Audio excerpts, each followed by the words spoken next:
মুসলমান সেখানে ইসলামের কোরআনের বিরুদ্ধে এমন কিছু কথা বলবে, এমন কোনো আইন পাস করবে, সেটা কখনো সম্ভব হবে না।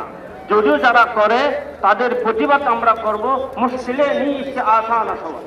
কিন্তু একটা কথা বলতে চাই, সেটা হলো অনেকে আমরা বলেছিলাম, মনে করেছিলাম मोतबर समझाता जिसको वो भी है ला मोतबर सूरते यारा है लेकिन सीरते यारा नहीं।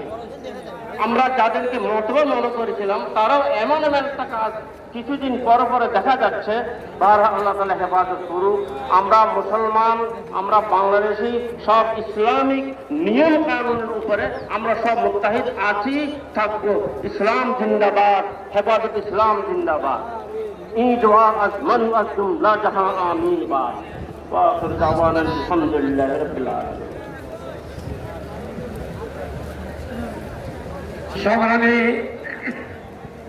সংগ্রামী উপস্থিতি, আমরা আজকের এই মহাসমাবেশের শেষ দিকে চলে আসছি।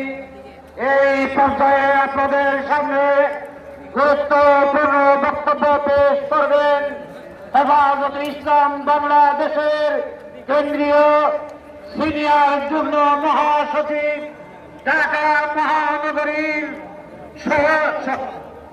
মহানগরীর সভাপতি হযরত মাওলানা জুনায়েদ আল হাবিব।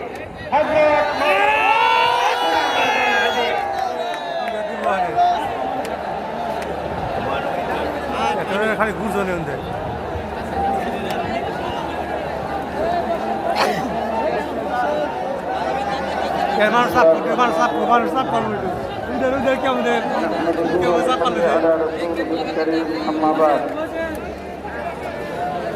আজকের এই মহাসমাবেশের সংগ্রামী সভাপতি,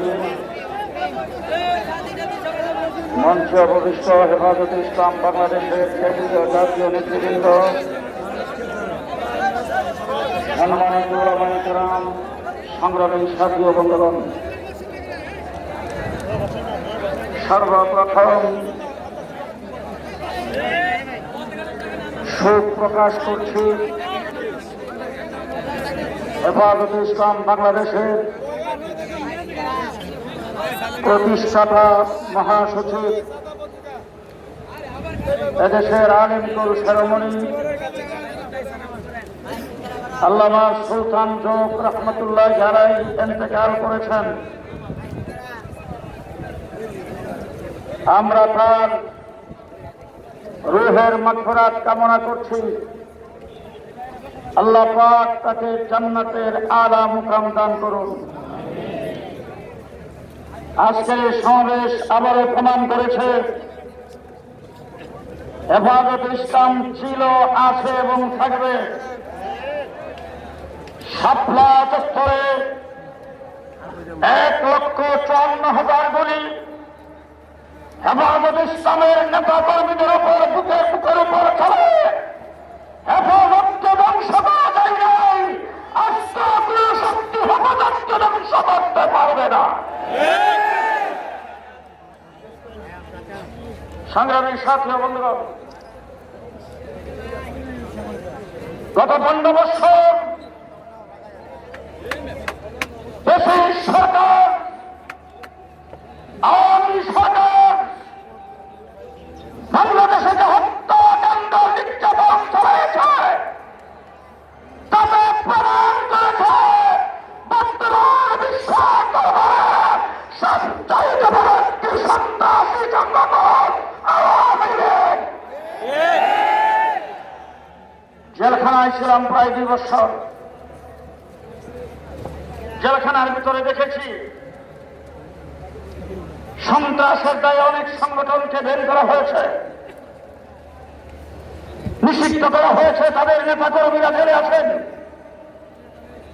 যতগুলি সংগঠনকে নিষিদ্ধ করা হয়েছে সবগুলি সংগঠনের নিষিদ্ধ হওয়ার কারণ বা সন্ত্রাসী কার্যক্রম যদি তালাশ করা হয়, আওয়ামী লীগের একদিনের সন্ত্রাসের সবার হবে না। শুধু রাষ্ট্রের মঞ্চ থেকে দাবি জানাতে চাই, সন্ত্রাসের দায়ে আওয়ামী লীগকে নিষিদ্ধ করতে হবে, আওয়ামী লীগকে নিষিদ্ধ করতে হবে।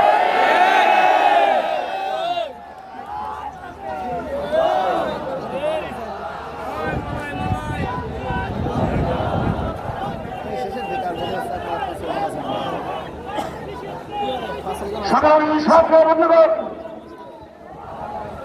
সভ্য চত্বরে আমরা রক্ত দিয়েছিলাম।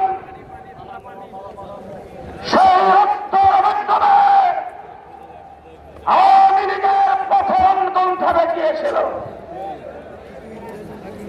সুরে হুদাইবিয়াতে আল্লাহ পাক ঘোষণা করেছিলেন, ইন্না ফাতাহনা লাকা ফাতহাম মুবিনা। কিন্তু ভোটে হয়েছে, ভোটের রক্ষার সময় সভ্য চত্বরে পথের গন্ধ বেঁধেছিল। 2024 সত্য জনতা আন্দোলনে শেখ হাসিনা বিদায় হইতে বাধ্য হয়েছে। সত্য জনতা বিপ্লব পাঠিয়েছেন। যারা বিপ্লবে ছিলেন তাদের মাথার উপর দিয়ে যখন গুলি আসত, এই সময় যখন মসজিদ থেকে আজানের আওয়াজ ভেসে আসছে, রাজপথে তাদের নামাজ আদায় করেছেন। তাদের মুখে স্লোগান ছিল নারায়ে তাকবীর, আল্লাহু আকবার। আবু সাইদ যখন গুলি খেয়ে মাটিতে পড়ে গেছেন, তার এক সাথী আমাকে বলেছেন, তার জবান থেকে যে আওয়াজ বের হইতেছিল, আল্লাহু আকবার, আল্লাহু আকবার, আল্লাহু আকবার করে দিয়ে যে বিপ্লব বাংলাদেশে হয়েছে, যে সফলতা অহংকার বাড়িতে আসছে, যে বেশিরভাগের পতন হয়েছে, সেই তৃতীয় স্বাধীন বাংলাদেশে ইসলাম বিরোধীদের বিরুদ্ধে আবার মাঠে নামতে হবে, কল্পনাও করি নাই। সংগ্রামী সাথী ও বন্ধুগণ, বর্তমান সরকারের প্রধান ডক্টর ইউনূস সাহেব, আপনি আসলে দেশে রক্ত দেন নাই, আন্দোলন করেন নাই।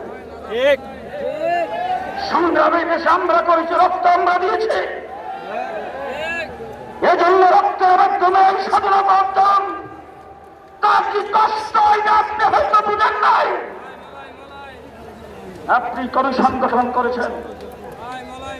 আমরা প্রথমেই বলেছিলাম কমিশন গঠন করতে আপনাকে খেয়াল করতে হবে, দেশটা মুসলমানের দেশ, ইসলাম বিরোধী কাউকে দিয়ে কমিশন গঠন করা যাবে না। আজকে প্রমাণিত হয়েছে, যাদেরকে দিয়ে আপনি কমিশন গঠন করেছেন তারা তসলিমা নাসরিনের ডিমের ফুটানো বাচ্চা। তারা বাংলাদেশের ধর্মপ্রাণ মুসলমান নারীদের প্রতিনিধিত্ব করে না, তারা পেশাদের প্রতিনিধিত্ব করে। নারী কমিশনে যাদেরকে রাখা হয়েছে তাদের সম্পর্কে একটি কথাই বলতে চাই, আপনাদের যদি এতই ইচ্ছা হয় আপনার দেহ আপনি যে কোনো জায়গায় বিলিয়ে দিবেন, পেশাবৃত্তি করার যদি আপনার এত খায়েশ থাকে আপনি করেন, কোনো আপত্তি নাই। কিন্তু বাংলাদেশের ধর্মপ্রাণ মুসলিম জনতাকে পেশাবৃত্তিতে বাধ্য করার জন্য আপনার গুণাকে চাপায় দিবেন।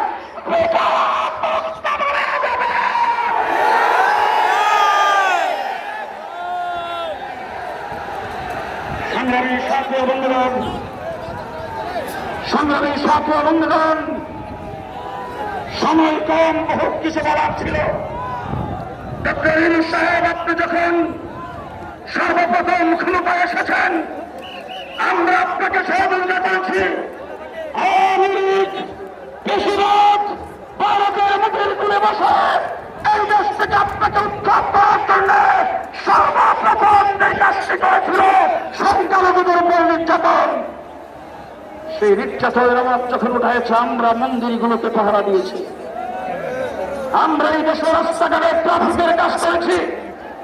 আমরা এখন পর্যন্ত আপনাকে সহযোগিতা করতে চাই, তবে ইসলামের বিরোধিতা করবে তাদেরকে আপনি প্রশ্রয় দিতে পারবেন না।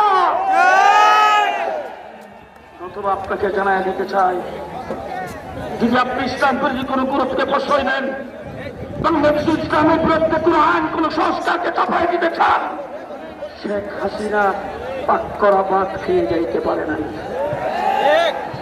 শেখ হাসিনা পাক করা ভাত খেয়ে যাইতে পারে নাই। সুতরাং শেখ হাসিনাই বলছিল আওয়ামী লীগকে উৎখাত করতে পারে, সেই শক্তি বাংলাদেশে নাই।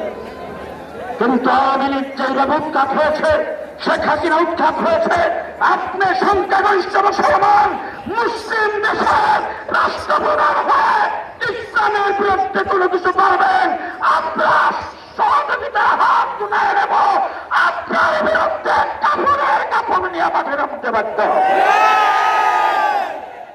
শেষ কথা বলতে চাই, বাংলাদেশে যখন জেলখানায় ছিলাম তখন দেখে আসছি ফাঁসির মঞ্চ। ফাঁসির মঞ্চটা জেলখানার ভিতরে একটা কোণার মধ্যে ফাঁসির মঞ্চ বানানো আছে। রাত্রে 12টার পরে সেখানে ফাঁসি কার্যকর করা হয়। বাংলাদেশে শেখ হাসিনা যে নির্যাতন চালিয়েছেন, 14 জন হত্যা করেছেন, 10 থেকে জেলখানা লুণ্ঠন করেছেন, শেখ হাসিনা বাংলাদেশে আসতে পারবে না। শুধু একটি কারণে আসবে, শেখ হাসিনার ফাঁসি বাংলাদেশের কোন জেলখানার ভিতরে হবে না।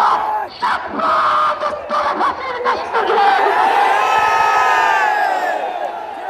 সংগ্রামী ছাত্রবন্ধুগণ, আজকের এই সমাবেশের আজকের এই সমাবেশ বাস্তবায়ন করেছেন আহ্বায়ক হিসাবে যারা যেখান থেকে দেশ করে এসেছেন, সাংবাদিক বন্ধুরা দায়িত্ব পালন করেছেন, আইন শৃঙ্খলা বাহিনীর তারা দায়িত্ব পালন করেছেন, স্বেচ্ছাসেবকের দায়িত্ব যারা গ্রহণ করেছেন, সকলকে ধন্যবাদ মুবারকবাদ জানাই শেষ কথা বলবো, ইসলাম থাকলে আমরা থাকবো। আস্তে করেন, আস্তে আস্তে আস্তে। আমি আমার কথা বলছি আপনাদের কাছে, বাংলাদেশে ইসলাম থাকলে আমরা থাকবো।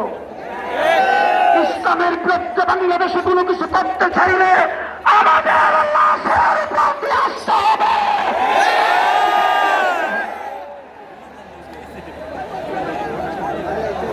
সংগ্রামী উপস্থিতি, এ পর্যায়ে হেফাজতে ইসলাম বাংলাদেশের মুহতারাম আমির, বাংলাদেশের ইসলামপন্থী স্বাধীনতাপন্থী